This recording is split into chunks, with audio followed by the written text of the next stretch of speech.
Thank you to the patrons for supporting the channel. Welcome back. Today, as voted on by my patrons, we're covering the newest Willy's Wonderland trailer.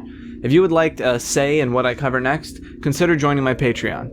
So, Willy's Wonderland. For those who don't know, Willy's Wonderland is a comedy horror movie starring Nicolas Cage. It's been compared a lot to the Five Nights at Freddy's series because it's about a janitor fighting evil animatronics in a children's restaurant. With the first full-length trailer coming out recently, we're going to take a deep dive into what every shot in this trailer means. But first, let's talk plot. Spoiler warning. Now, a lot of this could be wrong, but judging from the trailer, it seems accurate. A little while ago, when I was making my first Willy's Wonderland video, I read a script review for the movie before it had been picked up. Now, there are probably inconsistencies and things have probably changed since then, but again, judging by the trailer, things seem to be lining up. I think it's important to talk about this to really get the full context about what all of these things mean in the trailer. The movie is about 90 minutes long, and here's the gist. A group of demonic pedophiles do a satanic ritual in order so that their souls may live on inside the bodies of these animatronics. I know, it sounds like a QAnon conspiracy, but let's keep going. Nick Cage's character's car breaks down, but he doesn't have money for repairs. So, being stuck in the middle of nowhere, Nick Cage's character, the janitor, is tasked with cleaning Willy's Wonderland as a way to pay off his debt. Apparently, at this point, it's revealed that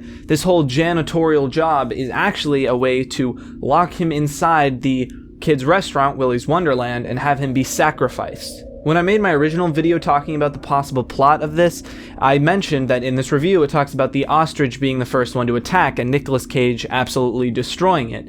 And, well, judging by the trailer, it seems that's true, so that's why I think some of these things still hold up. There's also a group of teenage characters, the more stereotypical protagonists, that are not invincible. And finally, there's apparently a part of the script near the end where Nicolas Cage has to fight off animatronics with his hands tied behind his back. So there you go. Now that we have a little more context, let's look right at the trailer.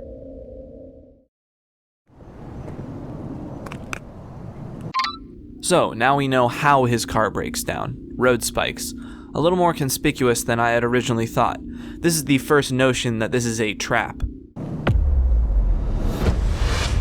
Is that literally Bonk Atomic Punch? Screen media has brought us such classics as Casting Couch, a movie about the actors in the Hunger Games, and Goyle.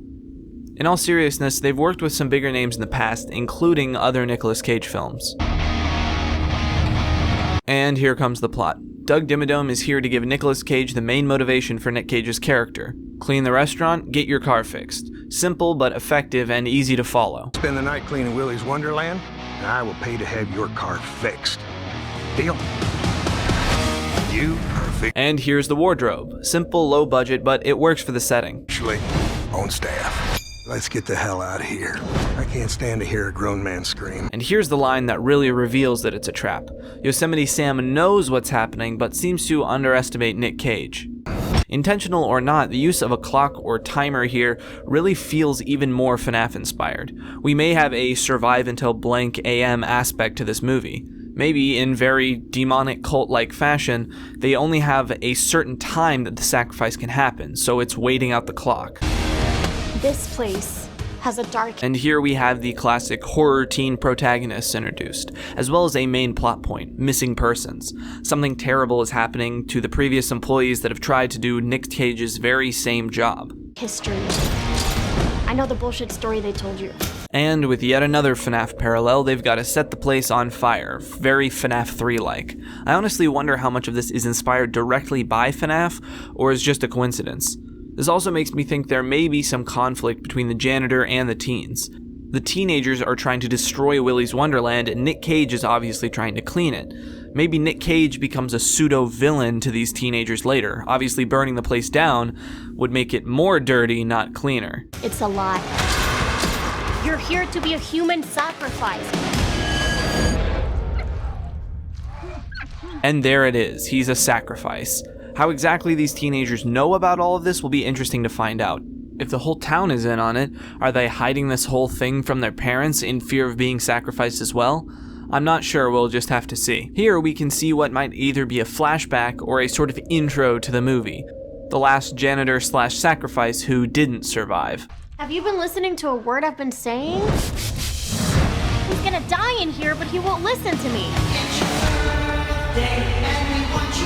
And a spooky little song. Again, Toreador March parallel perhaps. I really hope this shows up a lot in the movie. I think it could really prove to make the movie more iconic. Imagery and sound that are very memorable are a big part of this sort of thing. Not to compare everything to FNAF, but come on, this movie is kind of asking for it. Vents, anyone? FNAF 2, 3, Pizzeria Simulator? The real question is to whether this will be a big aspect of the movie, the animatronics moving unseen through the vents, or if it'll just be a one-off scene. Clever little trick for the trailer. This is why I love looking closer at movie trailers and seeing how they mix up parts of the movie for the story of the trailer. Editing a trailer is making a whole plot in itself, even if that's not entirely congruent with the actual movie's plot. Because of the wardrobe, I think this takes place before he's on staff. This scene is probably when Jeff Bezos on a Blue Origin site is showing Nick Cage around the restaurant.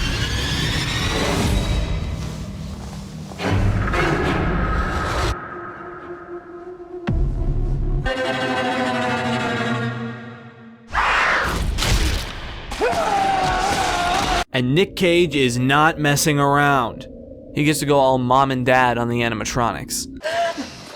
Honestly, I'm excited to see how they handle the robot gore with oil and wires, how detailed they may go into the actual realism of animatronic inner workings. The machines got out. We get a pinball scene, heyo! Also, is that more Bonk Atomic Punch? Nobody is safe. Put your balls on, Evan. I am excited for this little dynamic duo. We're going to Willy's. He's not trapped in here with them. They're trapped in here with him. Cliche-ass line, but I love it. It really emphasizes the absolute absurdity of the concept. Nicolas Cage fights evil animatronics with inhuman abilities so he can finish his job of cleaning. Okay, something is going on with this drink. Considering the already absurd plot, I wouldn't put it past the idea that this drink is like Nick Cage's Popeye spinach. Like this is giving him his inhuman strength. Like what if there's a scene where he's being chased and is slowly crawling to the drink to boost himself again, very Popeye-like. I also am absurdly excited for this Victory Kitchen pinball dance.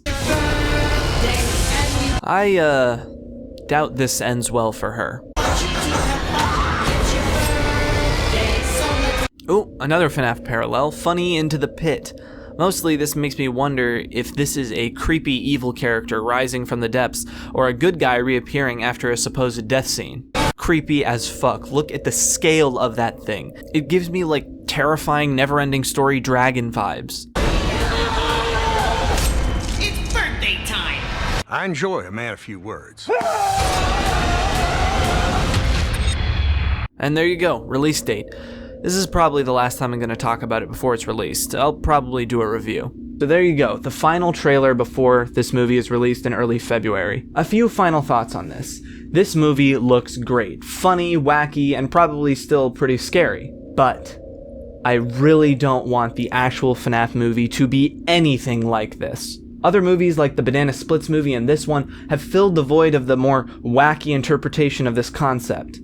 Five Nights at Freddy's, if it wants to stand out to the movies that have already beat it to the punch, needs to really embrace being actually scary. I'm sure there will be that, classic Scott Cawthon dark humor thrown in, but it needs to embrace the part that really made the game successful in the first place. The uncanny valley, the fear of the dark, the fear of the unknown, the ever-encroaching presence of the animatronics without making them cartoonish. This will help bolster both movies. Willy's Wonderland and Banana Splits will be there for people who want the more wacky side and find the concept kind of absurd, but for people who actually want to get scared, Five Nights at Freddy's needs to take up that mantle if it's going to be successful. But until then, we'll just have to see. Let me know what you thought of this video in the comments, and suggest what I should cover next on my Twitter. You should also follow me there, because that's when I'll be announcing when I'm streaming at twitch.tv/SaganHawks. See you all next time.